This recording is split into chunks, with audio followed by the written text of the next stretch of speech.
Advocate हजीब Mirza यांचा युक्तिवाद ठरला निर्णायक. नागपूर उच्च न्यायालयाचा महत्त्वपूर्ण निकाल. दारव्हा येथील गाजलेल्या आत्महत्येस प्रवृत्त केल्याच्या प्रकरणात आरोपीला अटकपूर्व जामीन मंजूर. दिनांक 5/2/2026 रोजी दारव्हा पोलीस ठाण्यात भारतीय न्याय संहिता BNS च्या कलम 108 आणि 3/5 अंतर्गत दाखल असलेल्या गुन्हा क्रमांक 101/2026 मध्ये मुंबई उच्च न्यायालयाच्या नागपूर खंडपीठाने आरोपी नवेद खान अहमद खान यांचा अटकपूर्व जामीन अर्ज ABA नंबर 192/2026 दिनांक 17/4/2026 रोजी मंजूर केला आहे.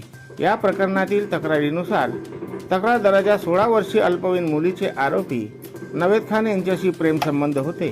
मात्र लग्नास नकार दिल्याने आणि आरोपीच्या कुटुंबियांकडून झालेल्या कथित अपमानास्पद वागणुकीमुळे निर्माण झालेल्या मानसिक तणावातून मुलीने 1 जुलै 2025 रोजी आत्महत्या केल्याचा आरोप करण्यात आला होता.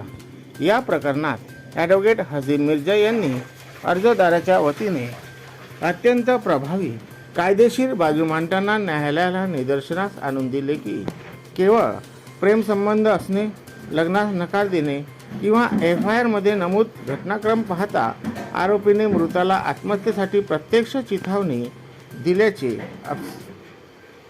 अबेटमेंट कायदेशीररित्या सिद्ध होत नाही.